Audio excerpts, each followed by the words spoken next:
Branko Dukić, gradonačelnik grada Zadra. Gospodine Dukiću, u kakvom ozračju vi iz perspektive grada doživljavate Europsko karate prvenstvo? Pa evo, počašćeni smo domaćinstvom Europskog prvenstva u karateu koji će se u narednim danima događati ovdje u Zadru. To je samo jedan poticaj na već ovu infrastrukturu koju smo napravili da ulažemo i dalje u tu sport i naravno što ćemo mi svim srcem napraviti. Naravno, posebnim pozdravom pozdravljam sportašice i sportaše koji će ovih dana se natjecati i naravno, s obzirom unaprijed čestitam najboljima, ali evo, ako uhvate vremena mimo svojih sportskih obaveza da i obiđu ovaj lijepi grad, da ga se malo upoznaju sa ljepotama ovog grada.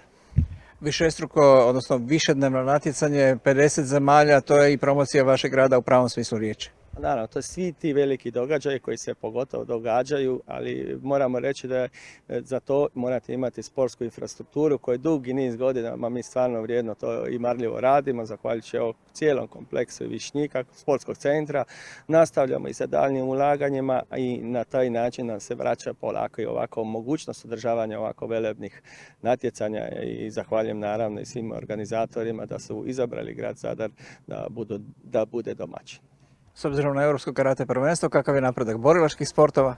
Pa evo, upravo ovih dana i u subotu otvaramo i kickboxing prvenstvo ja mislim države, također otvaramo i evo sada dolazi nam i karate.